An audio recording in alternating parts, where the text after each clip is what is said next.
Alright, I know it might seem like I'm late for this episode, but I'm not. These videos will be out the first Sunday of the following month. So, welcome to Top 3 Games of the Month for February 2016. Again, very hard to decide this month. Too many good games. The first game of the month is the simple yet incredible Moonlight by MonkeyMaw. Moonlight is a short, non-combative platformer where you play as Kinubo on his quest to get to the moon. Kinubo's journey brings him to a village where the inhabitants don't take too kindly to strangers, and he must earn their trust in order to achieve his dream. Just after watching the trailer made me know that here was a very cute, simple, and endearing little title, worth some attention. Unfortunately, the game only has 35 reviews, but every single one is very positive. There was one customer review in particular that really stood out to me at one point. Here it is, word for word. In 1923, the New York Times asked George Mallory why he wanted to climb Mount Everest. His reply? Because it's there. This game reminds me of that quote. The simple, awesome power of a dream. Damn, that sums up the exact vibe I got from this game. You got a dream? Just go for it, just because you can.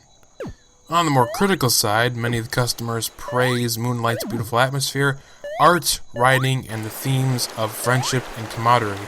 Moonlight is a great game in a small package. Check it out for just $5. The second game of the month is The Town of Light.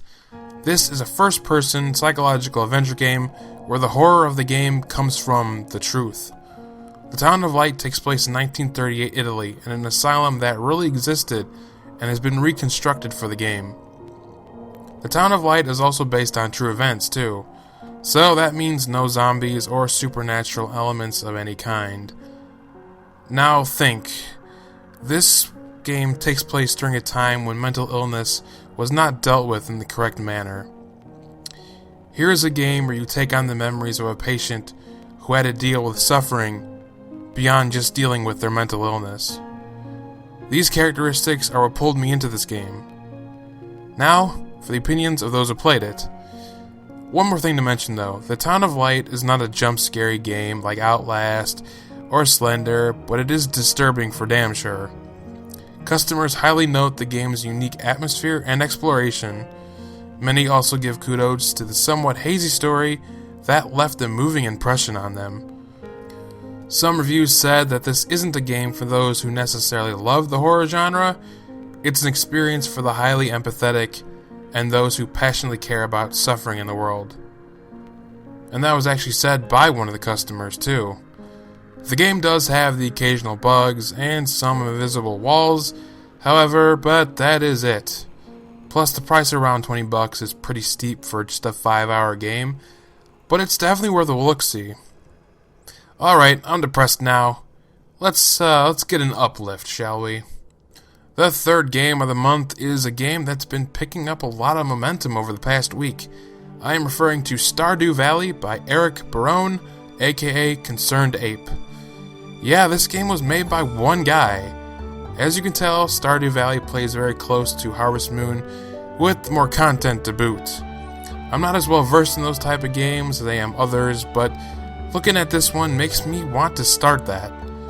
See, I don't even know. Could you fight enemies in Harvest Moon? Well, that's something you can do in this game, along with some dynamic villager AI. Doesn't have much of a story though. You inherit land, start a farm up, that's it.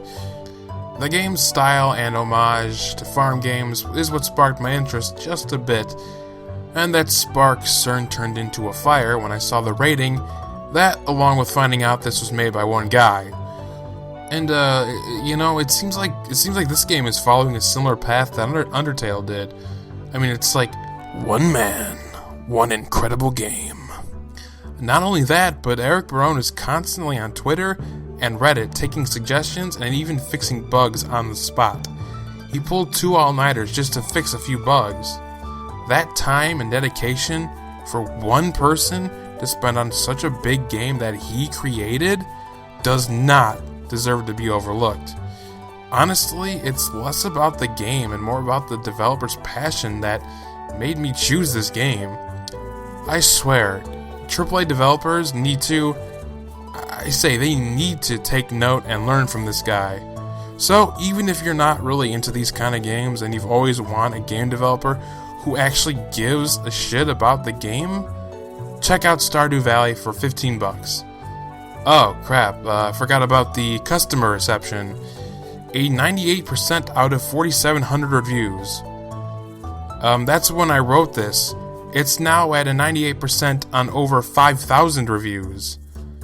Undertale much? I know, but still, that rating. Customers praise the rewarding farm mechanics, fishing mode, NPC interactions, mining, and even the story that I didn't really think that much of. Also, Eric is planning on adding all multiplayer later, for a small fee. I'm just kidding, the developer, I love this developer already, and I know he's not going to do that. Alright, that's it for top 3 games of the month for February 2016. Please comment and tell me what your favorite game of the past month was. Now, time to be cliche. Please like and subscribe for coverage of the best indie games that will ever come out of Steam. Catch you next week on Trials Top 3, and have a good one out there.